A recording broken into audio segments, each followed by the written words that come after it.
Hello friends and welcome to another episode of Better with me, Charlotte Wager-Hall. I'm also known as Skinny Schedule and you can find me on all social media channels. So please like and subscribe. In today's episode we have Lex from Blue Eyes and Thick Thighs. She's lost 9 stone 1 pound. So in today's episode we're talking about her weight loss secrets and we're also breaking the stigma surrounding loose skin. We discuss tips on how to manage it and disguise it and feel more confident with it, but also if you decide to go down the loose skin surgery removal route. So stay tuned for an amazing episode and a big warm welcome to the show. We've got Lex.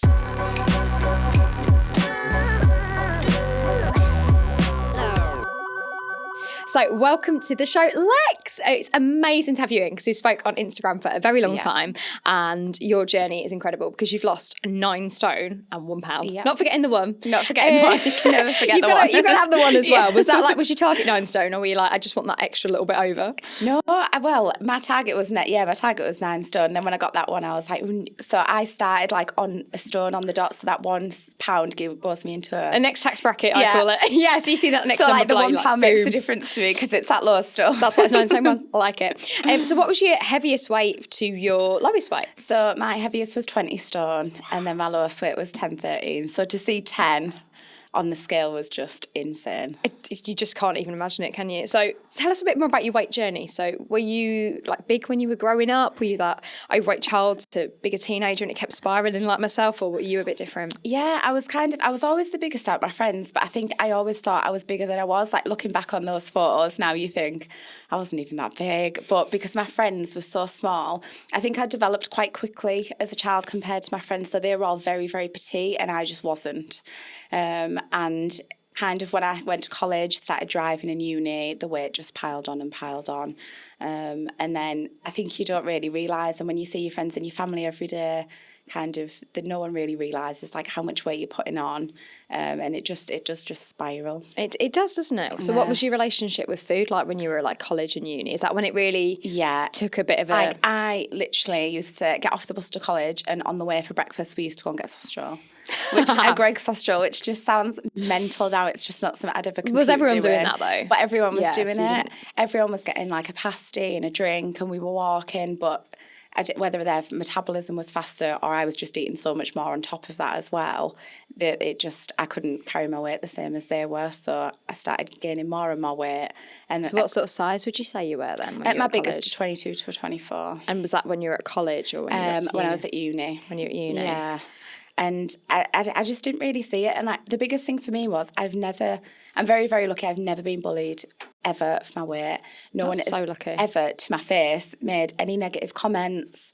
So because people weren't saying it, I didn't notice it as much myself. And I lied to myself where I'd go and buy stretchy clothes that are 1 or 2 sizes smaller and kind of convinced myself, oh, actually, like, I'm only a 16. And like, no, you're not really. If you wore something that wasn't stretchy, that, it would not fit. So, because no one ever really pointed it out or said anything to me, I think that's why it got so... That's really interesting because you're probably the first person that I think have said that. Yeah. Like my family would make, not negative comments, but say, oh, politely, like you might want to try losing a little bit of weight, but when it's your family, you brush it off a little bit more. Everyone said, the thing is, it's like that, oh, I need to lose a bit of weight, I'm going to start a diet on Monday. It's such normal, common conversation. People say it without really meaning about changing their life, don't they? So, you can easily brush that off and go, well, everyone says that, Everyone says that. Everyone starts diet on Monday. Everyone starts diet in January. Yeah. Everyone gets summer ready. It's not a serious, you really do need to lose some weight. So you just brush it off. So when you got to your biggest, like you said, 22, 24, what was life like? How were you feeling? What was your relationship with food like? My relationship with food was absolutely terrible. Like I've been known on days to have McDonald's for breakfast, dinner and tea. I did not know how to cook. I never cooked anything in my life. I did not start cooking until I started swimming world. Everything was processed. Everything was really high fat. I mean, mayonnaise, I look at how many calories in mayonnaise and I would literally like this over my chips. It's like 100 calories a tablespoon, isn't it? And like who just has a tablespoon? Yeah. And like at uni every day we'd go to Wetherspoons, so I'd be getting a chicken burger with bacon, with cheese, with chips, and it just was all really unhealthy, really processed. I felt sluggish, I felt miserable, I felt really uncomfortable in my own skin. You put a brave face on when you go out in public, but you know yourself, you're not happy with the way you look. And it gets to that point where clothes do not even feel comfortable. Like, you can't find clothes that you feel remotely comfortable in, and you resign yourself to black and baggy. It's true, isn't it? And like you say about the stretchiness, and you forget. I look back now at my pictures when I was bigger, and I didn't really wear jeans, and it's I couldn't find jeans that would fit. Yeah, it's always like black leggings, long black top, things like that, just to kind of like hide things and find things that fit, because you start, you can't shop on the high street anymore. So you're going in the shops like, online shops, Evans, Very, and you're trying to find clothes that are quite trendy because you're still 18, 19. See, you're lucky, because going back a couple of years, how many years ago is that roughly? 2015. I guess. Not that long ago then, really. Because I'm thinking when I was a bit bigger, there was Evans. Yeah. That was it. You had to no other choices, but now there's quite a few retailers and they're catering to a wider demographic. And I guess for me, we've had conversations with the people that stopped me, because there literally was no other shops. Yeah. When I got to the top size and the mainstream, I was like, enough's enough now. Yeah. But at least you still had somewhere that you could shop. So it's amazing, isn't it? So how did you use food because a lot of us, I think, when we get quite big, we use food to block our emotions or to punish ourselves, and did you feel like you were doing that yourself? Yeah, totally emotionally. If I was happy, I'd celebrate with food. If I was sad, I'd console myself with food. Like, any excuse to eat, I would take the opportunity. And it was things like, I would go and have my tea at home and then go with my nana's, and my nana would be like, do you want some tea? Like, yeah. Of course I do. Like, who doesn't? Turning down food. Who doesn't ever want to eat? And it's amazing. It's just you just eat to forget about things. You eat because it makes you happy for the 10 minutes while you're doing it, because you're enjoying eating it, but you're not really long term. And did you ever try losing weight before? A million times. Really? Okay. A million times. I remember the first time I went on a diet. I was in my first year of secondary school, so I was 11, and I remember getting down to 10 stone 4 pounds at 11. That's like the size I was, and it was because I was a bridesmaid at my auntie's wedding, and I didn't want to be fat. I didn't want to be pictured in those photos at 11. And since then, I was constantly on a diet, off a diet, which obviously wasn't working, because I just continued to gain weight. And I'd tried calorie counting, I'd tried Slim Fast, I'd tried not eating, and I'd tried Atkins, everything. cabbage soup. Like, what haven't I tried? But it had the opposite effect, and I just got bigger and bigger and bigger. I think it's because you restrict so much, and it's inevitable that if you follow some sort of regime where the rules are so strict and you're literally not eating, you're going hungry, of course you're going to fall off it. That's why they don't work. It's not sustainable, and it's finding something that you can adhere to yourself. So for you, what was the moment where I call it the breaking point? It doesn't sound very nice when I say that, but quite often you have to hit the bottom, because the only direction then is up, isn't it? So what for you was that moment like? Something's got to give. So when I was in uni, there was at the end of every year we had something called Final Fling, and my university was on a street. It got closed off. It was full of bars, and this year MTV were doing a competition called Pimp My Summer Ball, and the university that tweeted the most, Pimp My Summer Ball in the name of university, got 50 grand, and it got filmed by MTV. And our university won. What university were you at? At Teesside. Ah, yeah. So big party time. Our uni won, and we had a Jaeger truck, fairground rides. Obviously, MTV came to film it, and it was just this massive street party. And I got on a ride, and they had to ask me to get off in front of everyone I went to uni with. Everyone's really, really drunk, and the guy was stood in front of me and pushing and pushing to try and get, it was an over the head, pushing and pushing, trying to get it to close, and it wouldn't close. And they had to ask me to get off. How did you feel? I wanted the ground to swallow me up, and you try to laugh it off. I just remember going to the toilets and locking myself in and sobbing, because I was so embarrassed, and my friends trying to make me feel better about it.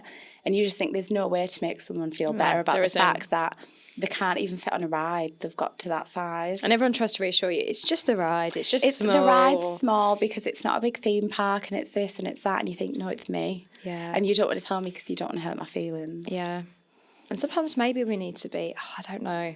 I'm always in two minds about this. I always think, I don't know if I wish people had maybe had more of maybe a blunter conversation with me before for me to realise. But I don't know if we're ever really ready to see how big we've become or how disordered our relationship is with food until we're ready. So I guess it's that two minds. Yeah, I completely agree, because I think sometimes if someone sits you down, it's because they need that talk, but then at the same time you never truly lose weight until you're ready to, until it clicks in your own head. Yeah. And someone else telling you you need to lose weight.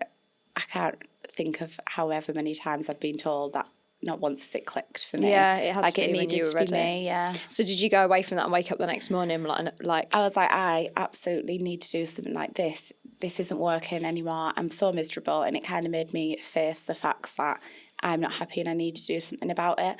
And I think one of the biggest things for me was I was so scared to try and lose weight again, because I tried so many times that if it didn't work this time, I was going to be like this for the rest of my life. That's exactly how I felt. That's what was in my head. Like, I've tried absolutely everything. I couldn't think of anything else to try.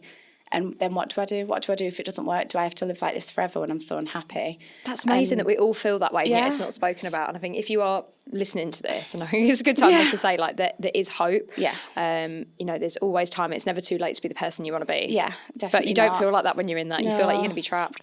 And my friend was joining I went to my friend's house, and she was joining Slimming World, and she has 2 beautiful children, and after that had gained weight. She lost 7 stone in the first year of Slimming World. She's a consultant now as well. And yeah, she was like, I'm going to Slimming World. Do you want to come along? And I said yes. And wow. So was that quite quick after the ride instance? It was just fate? Yeah, that was it. And we went together. And I said, now she's maintained her weight loss now since that first year of losing it. And she's doing amazing. And I think having someone there that was kind of like losing weight at the same time, and you can see that they're doing it, and you think, well, if they can do it, I can do it. Because sometimes in the media, you're not connected to it as much because you don't know them. Where, like, when people in your real life are losing that much weight, you do think, no, I can do this as well. And also, like, the generation of, like, Photoshop and the media being like, yep, you can drop 10 stone in a day, take this, like, laxative coffee, and you're going to lose weight. Actually seeing someone doing it. So it was real fate. Had you heard of Slimming World before that? I'd heard of Slimming World. My nana had done it quite successfully, but I just kind of never had the confidence to go and join. And as I said before, that I was really in denial about my weight and was scared to try and lose it. But because I had her and she was going, I thought, no, do you know what? It's my time. Yeah, it's my time. I can go. So what was it like? What was your journey like then? So you joined, and do you mind disclosing your starting weight? So my starting weight was 20 stone. I remember I lost 3 pounds in my first week and 7 pounds in my second week. And I was just blown away that I'd nearly lost a stone in 2 weeks. Like, I couldn't compute that, and I'd ate so much food. Like, I'd never been hungry. I had breakfast, dinner and tea instead of skipping a meal and then binging later to get my calories in. And it was just revolutionary. I was literally like, how can you eat this much food and lose weight and never be hungry and eat this variety of food? And there's nothing that you can't eat on Slimming World. There's not one single thing that you cannot eat. And I think that's what people forget, because they think, oh, I can't eat that because it's unhealthy. I can't eat that because... And you think, no, you can. You just have to eat it in moderation. Yeah, and I think it's choosing, isn't it? Feeling like, I can have that if I want that. Do I want that? Yeah. Is that like, am I going to enjoy that? And that's where you get your SINs, which stands for synergy. It's like you can choose to use that on those nicer foods, but it's for us slimmers learning how to have that in moderation and not beat ourselves up for having a piece of cake. That's okay. It's binging the rest of the week because you've had that one piece of cake. Yeah, like that one piece of cake isn't going to gain you loads of weight. It's the stuff you eat around it because you feel guilty that you've had one piece of cake. So before joining and then like joining, what was your day of food like versus like your new day of food? So I'd either wouldn't eat breakfast, or I'd have like McDonald's breakfast and sort of like a takeaway on the go. And my lunch was always Wetherspoons, if I was at uni especially, having a chicken burger with bacon, cheese, chips. So you'd always go for the extras as well? Yeah, onion rings, always have the extras on. But a Diet Coke? I'm always with a Diet Coke. Always with a Diet Coke. You can't have full fat Coke. I'll have a cheeseburger with extra cheese and the onion rings, but I'll have a Diet Coke. I'll have a Diet Coke, please. And then my tea was always either like frozen pizza or McDonald's or a takeaway or like crisps with dip. There was a Chinese buffet at the end of my road and you could go and pay to get like a takeaway tray. So I'd be in there all the time. It was just, there wasn't a vegetable in sight. Like there was nothing fresh. I never had anything fresh in my house, and yeah, just... And so what were your meals like when you joined then? So what sort of when things I joined, did you start eating? I started cooking things from scratch was like a new thing for me.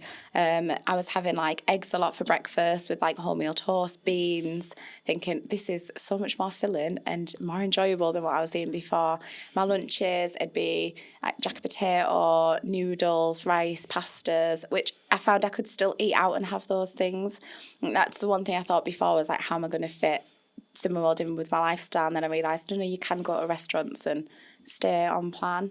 And then my evening meals, there was so many more vegetables. fresh meats instead of processed meats.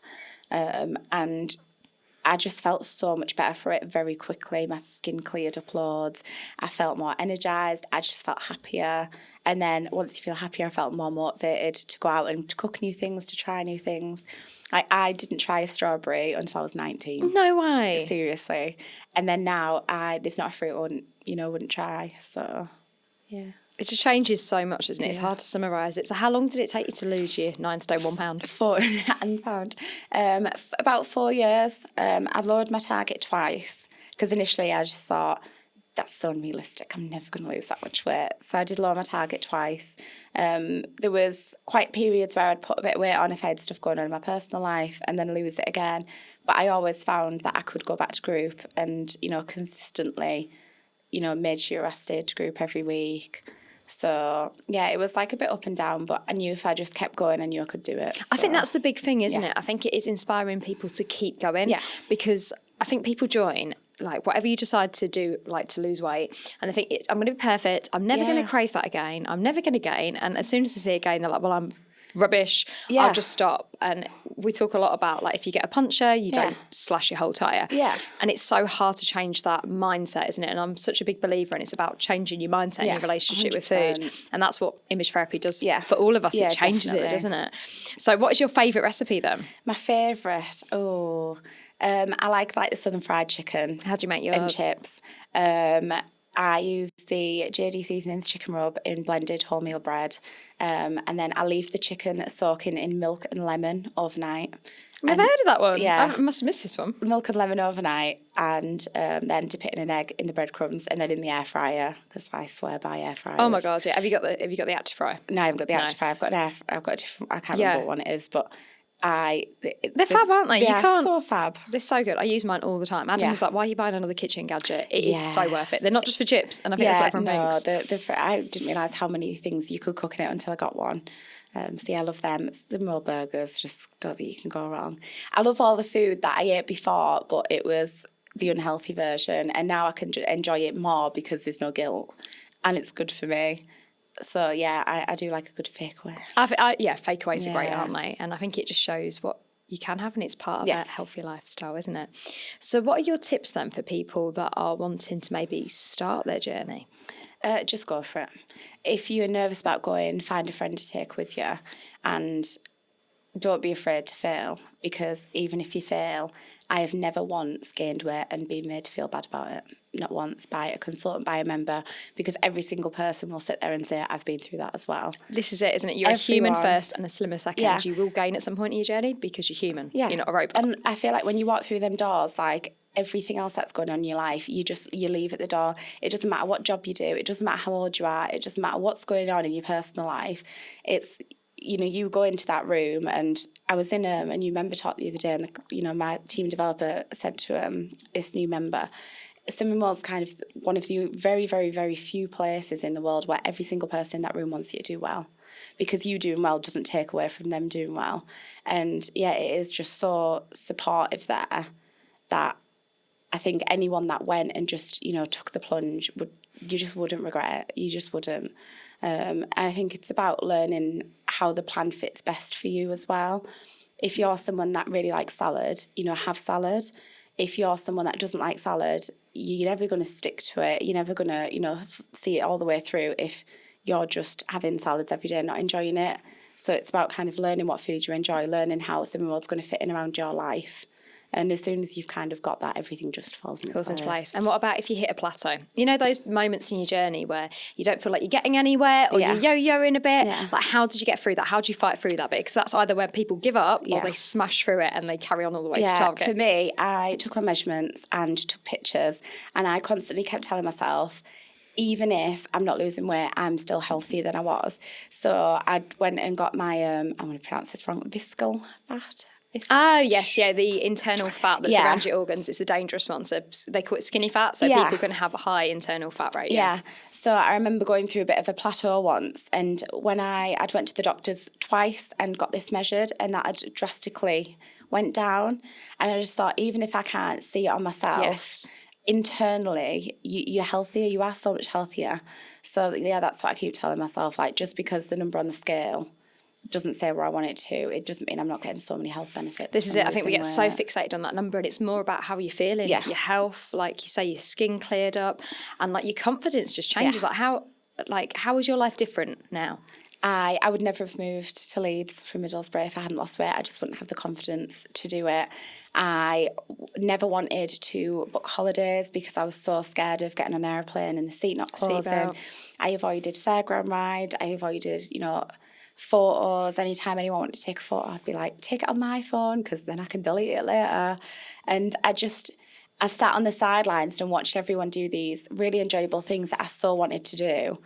Like, I remember going on holiday to Barcelona and it being 33, 34 degrees, and I sat in a black maxi dress with a black kimono, completely covered up, and watched everyone else have the best time, going in the sea, messing about in the sand, like having ice creams, walking around in bikinis, and I just sat so miserable because I wanted that. It's funny because it's still not enough, is it? Yeah. Your head's still not there. Yeah. It's amazing when you look back, you think, why didn't I trigger that sooner? Yeah. Desire change. It's just amazing how much it changes your life. And I know there's this big thing about sort of like diet culture, but would you say losing weight has made you happier? Yeah, 100%, without a doubt. And you always tell yourself, and I say to people, you should be happy along your journey. And I definitely agree with that 100% because you're making all those healthy changes. But being somewhere where you feel confident makes you a million times happier, because when I go on a night out, instead of spending 90% of my time thinking, are people looking at me? Am I going to fit in that gap at the bar between those two people? I can't go, girls go to the toilets in twos. Yeah. I can't fit in a cubicle with someone else. I'm going to have to go by myself. And it's all these things that you worry about. And then when you feel happy and confident, the only thing you're thinking about is how much of a good time you're having. This is it. I'm a big believer in it. Everything else, and you are just having the best time. And it's those things that you just think that this is what was made my journey worth it, like just the happiness. It is. It does make you happier. I've been thinking about it a lot recently because I know people are trying to say you don't have to lose weight to be happy. But if, like myself, I was a dangerous weight, I wasn't healthy, and being healthy makes me happy, and like the confidence and everything else, and fitting in the clothes that you want to wear, because I know you're big into your clothes and you're shopping now as well, because like you can fit in stuff like those things I wanted to watch. So you lost 9 stone 1, and something that we talk about a lot, and I get asked a lot of questions, and I'm sure you do too. So I've lost probably about 5 stone because I didn't weigh myself at my heaviest, and I do have some loose skin. It's not the worst. I know people have got it worse than me, but how did you feel about your body changing and loose skin yourself? Did you suffer it? Because you've lost me. Yeah. Like, that's mad when you actually say that out loud, like, you've lost me. Yeah. It was one thing I never anticipated, because I never thought I'd actually lose the weight. I never had the confidence in myself that I would get to my target. So I didn't prepare myself for it at all, and it came as a shock. I expected to lose weight and just look like the pictures in the magazines. Look like the pictures in the magazines, and unfortunately that isn't the reality. And I think it's nice for us to sort of talk about that a little bit, and sort of break the stigma a little bit, because and I know that I sometimes have questions through Instagram of how would you lose skin, and people are actually fearful of starting their journey for fear of loose skin. Yeah, and it's one of those things that you can never predict how your skin is going to lose. My friends have lost a similar amount to it as I have, and have very, very little loose skin. I know people that have lost less weight than me and have really bad loose skin. So it's something you can plan for, in a sense of, it might happen, but it's when you get to your target and you think, wow, like, I don't look like the pictures in the magazines, and you kind of have to adjust your mindset and your expectations. Absolutely. And for me, I did have loose skin everywhere. I had it on my arms, and I had an arm lift. I have it on my stomach, my thighs, just kind of all the places that you think, I'm going to get my arms out when I lose weight because I can wear a vest top. I'm going to wear a shorter dress when I lose weight and get my legs out. And then you get to that target and you think, oh, like, I don't look like I thought I would. And then you have to kind of adjust your expectations of the clothes that you thought you were going to wear but you can't, and just kind of adapt what you wear to suit your body shape. And I definitely wouldn't ever have not lost weight just because of the loose skin. Like, it is 100% worth it, even with the loose skin. And I think that's nice for people to hear, because people don't talk about it. The loose skin is manageable. It is manageable, and I would rather be 9 stone 1 less, and have loose skin and manage it than me at my heaviest and be so unhappy. And also it's your life expectancy. Like my friend Matt, who lost 17 stone, I think he said it's better than them. At least now they can. Oh, what did he say? It was something about like it's better than me being in a coffin. Yeah. So what's loose skin to him? Because your life expectancy is shortened when you. 100%. So so you decided to have some loose skin removal. Yeah.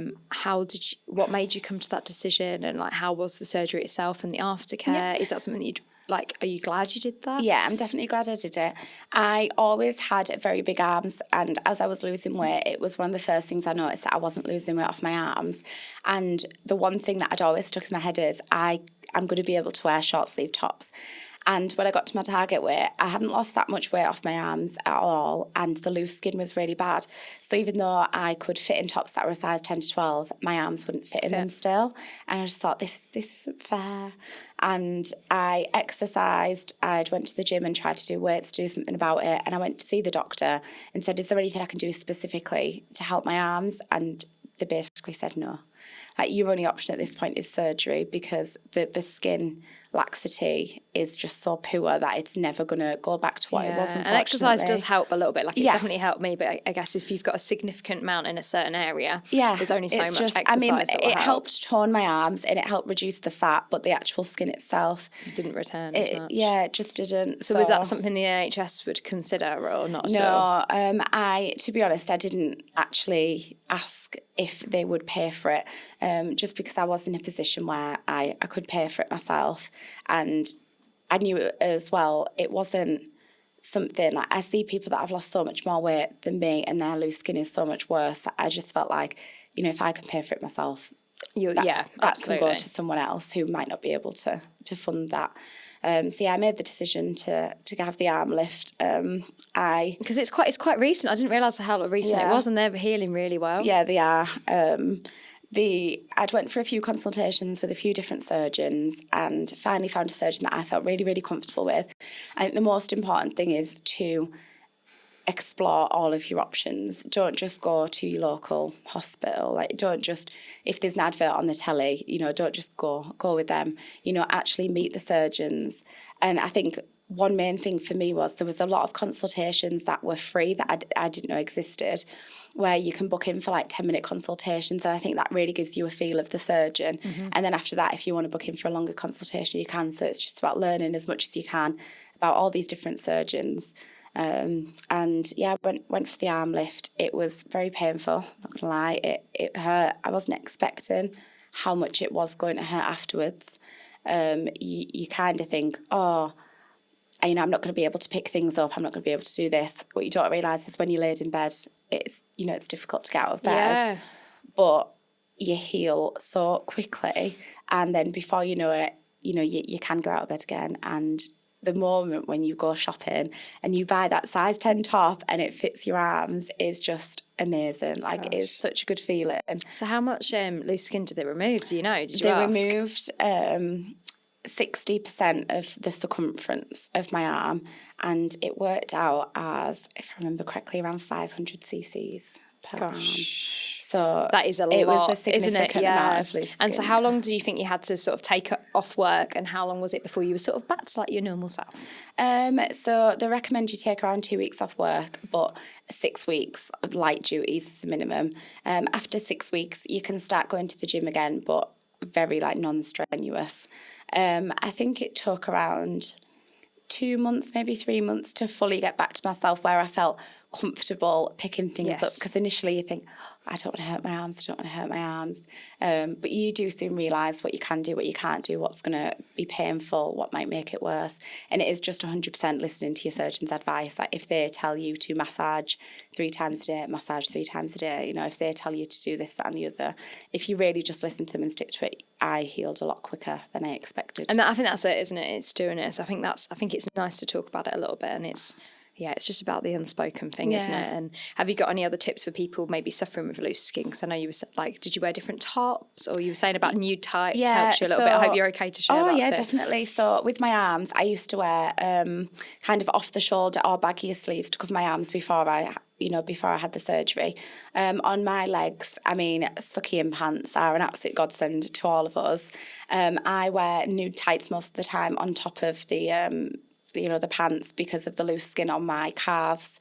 And it just stops them moving. Like, I think sometimes there's a stigma around wearing things like that it makes you look slimmer and it reduces your, the shape of your body. But when you've got loose skin, it does just hold it in place and give you that bit of extra confidence. And I mean, wearing nude tights under dresses, under skirts, under trousers, if you have that textured skin where you can see a bit of cellulite and see a bit of loose skin, it does get rid of it. And it doesn't make you look any slimmer, but it just makes you look a bit smoother, feel a bit more confident, feel better about yourself. So yeah, nude tights. See, I never think about nude tights. And I probably should. What brand's best? Because I always find that just as soon as I put them on, I ladder nude tights. Oh yeah, I'm missing a trick here. What nude tights do you recommend? So I just use the ones from Primark. I find them really, really good. You can get them in different skin colours as well, which I find helpful. And they're cheap as well. So even if you get a few wears out of them and they go in the bin, you're not as bothered. Yeah, I've never found a decent one, except dancing ones, which are quite fit. Yeah. I don't know if you've ever done any of the dancing sort of nude tights. They're brilliant. Your legs look amazing, but you couldn't necessarily wear them in daylight. But for a night out. Because they're so thin, and especially if you are just wearing them under trousers, you tend to not ladder them, which is good. Yes, that's a good point. Because they're underneath the trouser. But yeah, I absolutely swear by them. That's a great tip. They're so thin as well that you don't, you don't feel like you've got them on. Yeah, you don't notice them. Yeah. That's fab. Thank you for sharing that one. So you've decided to become a Slimming World consultant. So welcome aboard to the consultant crew. So you're relaunching a group, aren't you? Yeah. So I'm relaunching the group that I already go to, and I'm relaunching a 3:30, 5:30, 7:30. And whereabouts is it for people that do want to go? It's in Crossgates. I'll be posting on Facebook like all the full details of it soon. So I'm really, really, really very exciting. What made you decide to become a Slimming World consultant? I'd thought about it for years, and I felt like even though I really wanted to do it, I wasn't at a point in my journey where I could fully support other people when I still needed so much support myself because I was still on my journey. And after getting to my target and then maintaining my target and having my surgery, I felt like I was in a really good place. I was in a really positive place. I knew the plan like the back of my hand, and I didn't necessarily need anywhere near as much support as I did. And I felt like everything was like the right place, the right time. Obviously, it was my group that I was taking over, which was just absolutely amazing because it's where I kind of lost such a massive chunk of my weight. And it just felt like the right time. And I felt like because I was in such a positive place, I wanted to help other people. And my first Slimming World consultant was just an absolute angel.